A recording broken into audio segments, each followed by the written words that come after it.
Hello friends, स्वागत है आपका यूट्यूब चैनल पर। तो आज हम बाल विकास के इम्पोर्टेंट क्वेश्चन करने जा रहे हैं जो हमारे एग्जाम के लिए अति महत्वपूर्ण है। तो आप सभी सबसे पहले हमारे चैनल को सब्सक्राइब जरूर कर लें ताकि हम यहाँ पर क्लास स्टार्ट करें। तो आइए यहाँ पर हम क्लास स्टार्ट करते हैं कि सर्वप्रथम पहला क्वेश्चन है, वर्णमाला की पहचान निम्न में से किस वर्ष की आयु में शुरू हो जाती है। मतलब अक्षरों को पहचानना बच्चे किस आयु में कर देते हैं। तो इसका सही आंसर होगा कि 3 वर्ष की आयु में। अगला क्वेश्चन है, बाल मनोविज्ञान का सिद्धांत प्रारंभ के 4-5 वर्षों के अनुभवों पर आधारित होता है, उसे क्या कहते हैं। तो उसे क्या कहते हैं हम, व्यवहारात्मक, क्रांतिक अवस्था समूह, संज्ञानात्मक या मनोविश्लेषणात्मक। तो इसका सही आंसर होगा कि मनोविश्लेषणात्मक कहते हैं उसे। अगला क्वेश्चन है, निम्न में से कौन पियाजे के अनुसार बौद्धिक विकास का निर्धारित तत्व नहीं है। तो पियाजे ने किसको बौद्धिक विकास का निर्धारित तत्व नहीं माना है।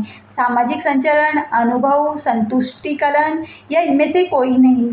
तो संतुलीकरण। तो इसका सही आंसर होगा कि सामाजिक संचरण।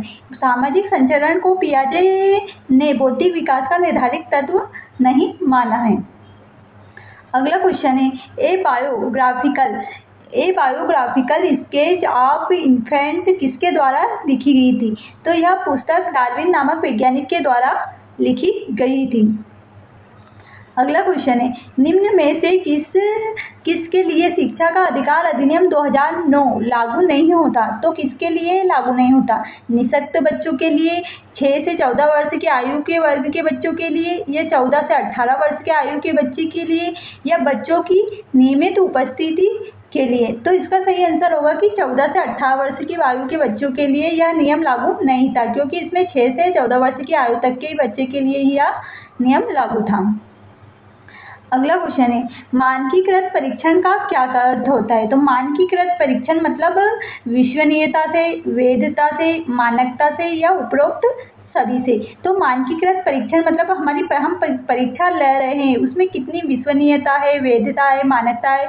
तो इसका सही आंसर होगा कि उपरोक्त सभी, यह सभी शामिल होता है या ये सभी इसका अर्थ होता है। अगला क्वेश्चन है, निम्न में से स्मरण करने की कौन सी विधि है। तो स्मरण करने की कौन सी विधि है, मिश्रित विधि, विचार साहचर्य विधि या ए या बी दोनों या उपरोक्त में से कोई नहीं। तो स्मरण करने की ये दोनों विधियां होती हैं। अगला क्वेश्चन है, निम्न में से किस मनोवैज्ञानिक के अनुसार विकास एक सतत व धीमी प्रक्रिया है। तो यह किसने कहा था। तो यह कथन स्किनर नामक वैज्ञानिक ने कहा था कि विकास एक सतत और धीमी प्रक्रिया है।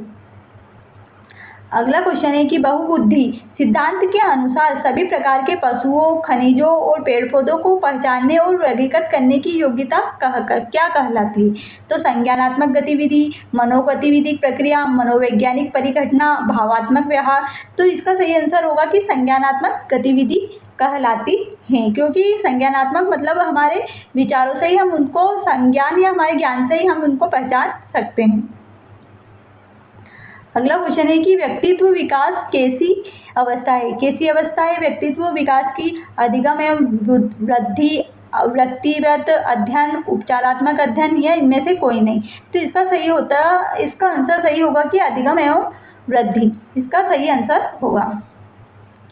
निम्न में से कौन सा बच्चों के संवेगात्मक विकास के लिए सर्वाधिक उपयुक्त है। तो क्या है बच्चों के संवेगात्मक विकास के लिए, कक्षा का प्रजातांत्रिक परिवेश, अध्यापकों का कोई भी सहभागिता नहीं क्योंकि माता पिता का यह कार्य, कक्षा का नियंत्रण परिवेश या कक्षा का अधिकारवादी परिवेश। तो इसका सही आंसर होगा कि कक्षा का नियंत्रण परिवेश यह बच्चों के संवेगात्मक विकास के लिए सर्वाधिक उपयुक्त होगा।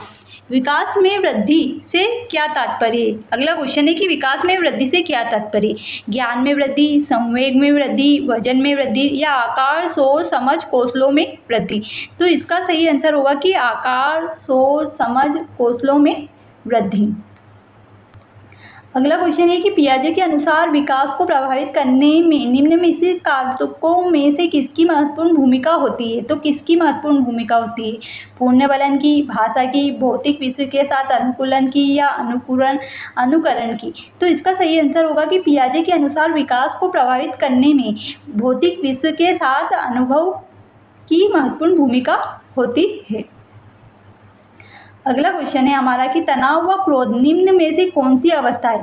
तो तनाव व क्रोध हम जानते हैं कि यह किशोरावस्था में होती है, इसी में बच्चा सबसे ज़्यादा क्रोधित रहता है। एक विद्यार्थी मेडिकल कॉलेज में दाखिला लेने के लिए कठिन परिश्रम करता है ताकि वह उत्तीर्ण हो सके, तो वह विद्यार्थी किस रूप से अभिप्रेरित है, वैयक्तिक, अनुभाविक, आंतरिक या बाह्य। तो वह स्वयं से मेहनत कर रहा है इसलिए वह आंतरिक अभिप्रेरित है, उसे कोई भी नहीं कह रहा है कि वह उसमें मेहनत करे ताकि वह आगे बढ़े, वह स्वयं से वह कार्य कर रहा है इसलिए वह आंतरिक रूप से प्रेरित है।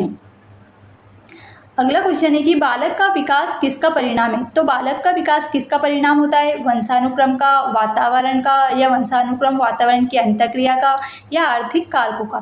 तो इसका सही आंसर होगा कि बालक का विकास वंशानुक्रम व वातावरण की अंतःक्रिया का परिणाम होता है। अगला क्वेश्चन है कि कितना वर्ष की अवस्था तक बालक की दृष्टि एवं श्रवण इंद्रियां पूर्ण विकसित हो जाती है। तो कितने वर्ष तक हो जाती है, तो यह 8 या 9 वर्ष की अवस्था में पूर्ण हो जाती है या पूर्ण विकसित हो जाती है। अगला क्वेश्चन है कि शारीरिक विकास का कौन सा क्षेत्र है। तो शारीरिक विकास का कौन सा क्षेत्र है, स्नायुमंडल, स्मृति, अभिप्रेरणा या समायोजन। तो इसका सही आंसर होगा कि स्नायुमंडल शारीरिक विकास का क्षेत्र है। अगला क्वेश्चन है कि निम्न में से कौन सा उपागम अशांतकारी व्यवहार संबंधी विकार वाले बच्चों के साथ व्यवहार करने के लिए बच्चों को उचित आसपास के लोगों और सामाजिक संस्थाओं के साथ अंतःक्रिया करने का सुझाव देता है। तो यह क्या है, मनोगयात्मक, पर्यावरणीय, जीव वैज्ञानिक या व्यवहारवादी। तो वह आसपास के बच्चों मतलब वह पर्यावरण से संबंधित है क्योंकि वह आसपास से जुड़ने, व्यवहार करने और बच्चों को लोगों को सामाजिक संस्थाओं के साथ अंतःक्रिया का सुझाव देता है। तो यह पर्यावरण के अंतर्गत आएगा।